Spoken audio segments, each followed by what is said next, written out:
નમસ્કાર વિદ્યાર્થી મિત્રો, એજ્યુ ટાર્ગેટ ચેનલમાં આપ સૌનું હાર્દિક સ્વાગત છે.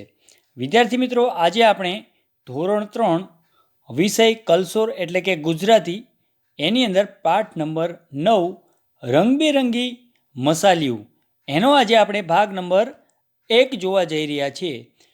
તો વિડીયો ગમે તો લાઈક કરજો અને તમારા મિત્રો સુધી આ વિડીયોને વધુમાં વધુ શેર કરજો. ચાલો વિદ્યાર્થી મિત્રો, વિડીયો છે ને શરૂ કરીએ.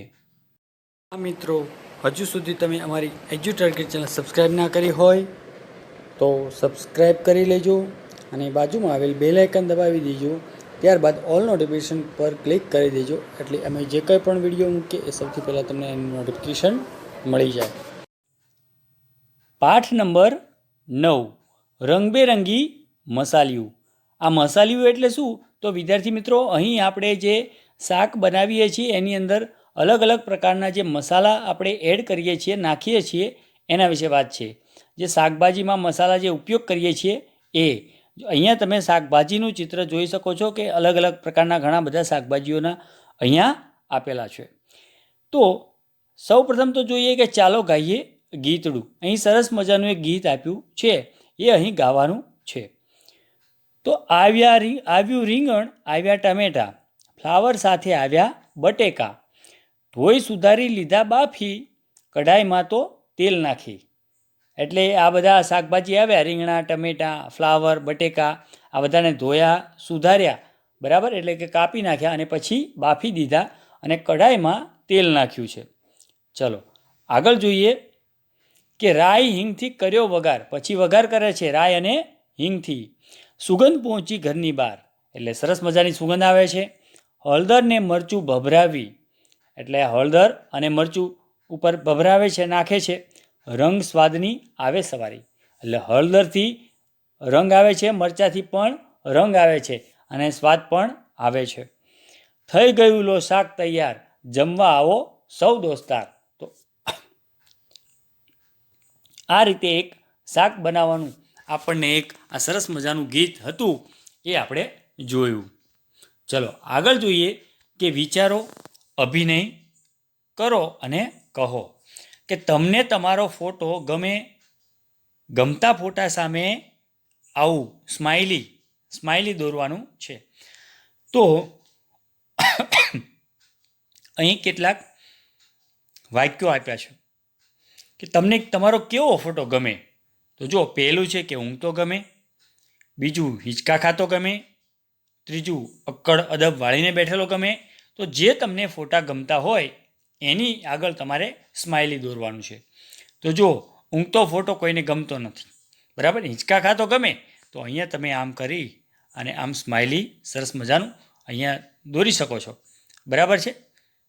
તો આ સ્માઇલી અહીંયા હિંચકા આગળ અહીંયા સ્માઇલી સરસ મજાનું આમ કરી અને આમ તમારે દોરી દેવાનું, બરાબર. મારાથી આવું દોર્યું, તમે વ્યવસ્થિત સરસ મજાનું દોરજો. ત્યાર પછી અક્કડ અદબ વાળીને બેઠેલો, એવો પણ કોઈને ના ગમે. ઝાડ પર ઊંધો લટકાતો, એવો ના ગમે. પાંચમું છે આંખ બંધ હોય તેવો, એવો પણ ફોટો ના ગમે. આંખ મોં ખુલ્લા હોય તેવો, એવો પણ ફોટો ના ગમે. બધા મિત્રો સાથેનો, બરાબર, બધા મિત્રો સાથેનો, હા, તો એવો બધાને ગમે. તો જો અહીંયા મેં સ્માઇલી કરેલું છે.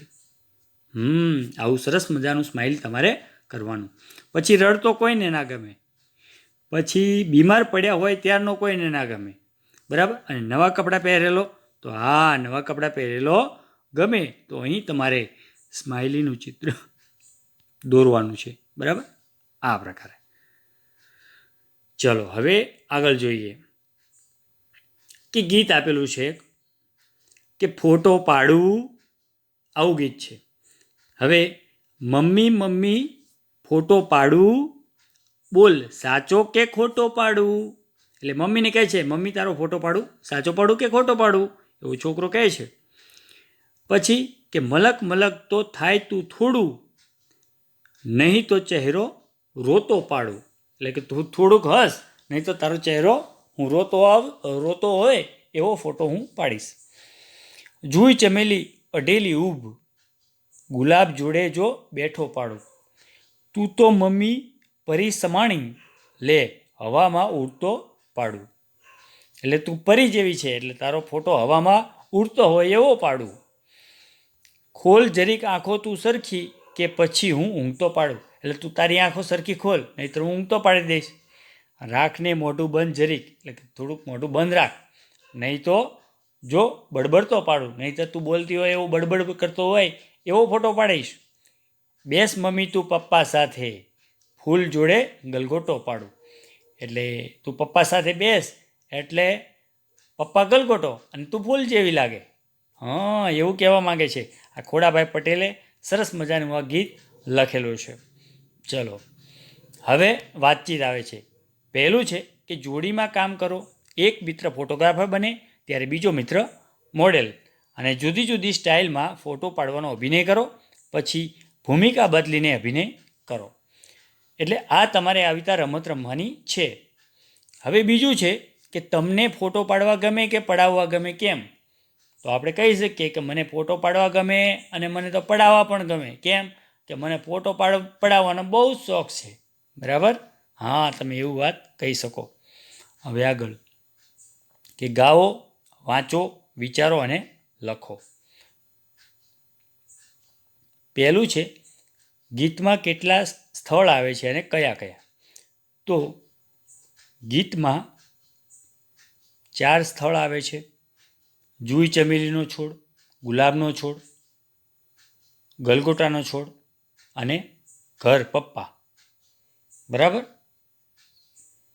હવે આગળ જોઈએ કે નકામો વિકલ્પ છે કે ગીત પ્રમાણે સાચું વાક્ય બનાવો.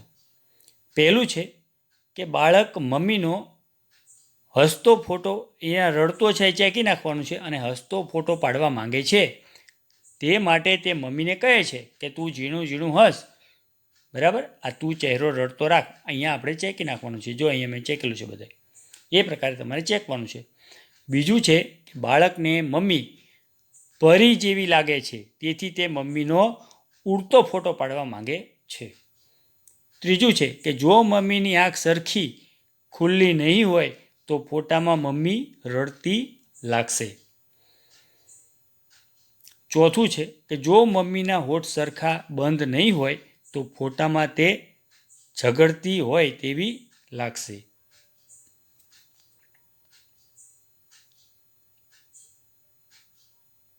આગળ જોઈએ હવે કે જોડકા જોડો. તો અહીં આ વિભાગ આપેલો છે અને બ વિભાગ આપેલો છે.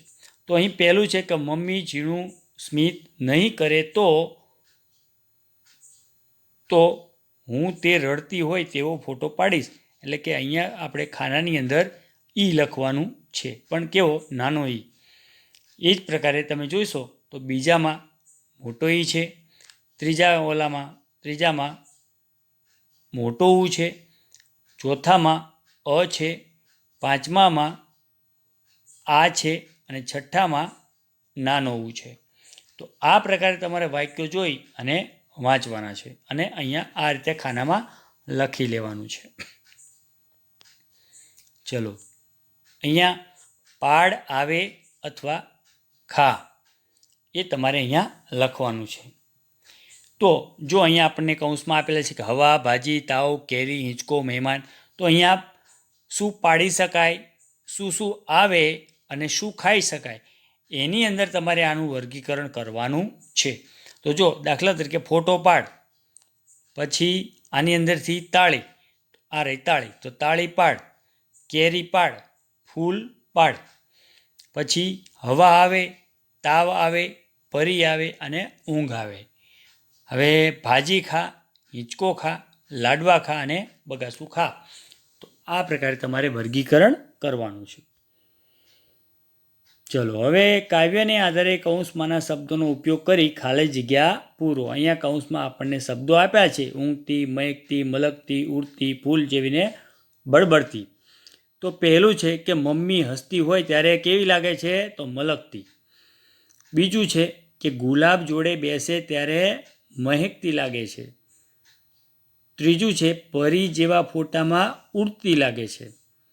ચોથું છે આંખ બંધ હોય તો ઊંઘતી મમ્મી.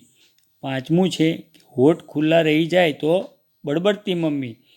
અને છઠ્ઠું છે કે જોડે પપ્પા બેઠા હોય ત્યારે ફૂલ જેવી મમ્મી. હવે અહીં તમારે ગીતની દરેક કડીની પહેલી પંક્તિ ગાવાની. શિક્ષકે દરેક વખતે બીજી પંક્તિ ગદ્યમાં ફેરવીને ગાશે. ઉદાહરણ તરીકે વિદ્યાર્થીઓ પહેલી કડી ગાય કે મમ્મી મમ્મી ફોટો પાડું, તો શિક્ષક શું કરશે કે શિક્ષક એને ગદ્યમાં ફેરવશે કે મમ્મી તું જ મને કહે કે તારા ફોટા સાચા પાડું કે ખોટો. તો આ રીતે બધી કડીઓ બોલાઈ ગયા પછી આખો વર્ગ 2 જૂથમાં વહેંચાઈ જાય અને એક જૂથ પદ્ય ગાય અને બીજું જૂથ ગદ્ય બોલે.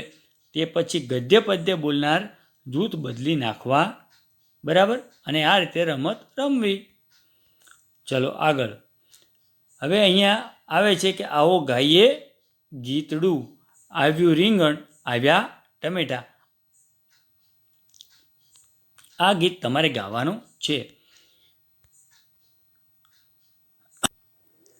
તો વિદ્યાર્થી મિત્રો, અહીં સુધી આપણે ભાગ નંબર 1 જોઈએ છીએ. બધા સ્વાદનું વ્રત આ વાર્તા છે, આપણે આગળના ભાગમાં જોઈશું. જો વિડીયો ગમ્યો હોય તો વિદ્યાર્થી મિત્રો લાઇક કરજો અને તમારા મિત્રો સુધી આ વિડીયોને વધુમાં વધુ શેર કરજો. નવા વિડીયોને વિષય સાથે ફરી મળીશું. ત્યાં સુધી આવજો.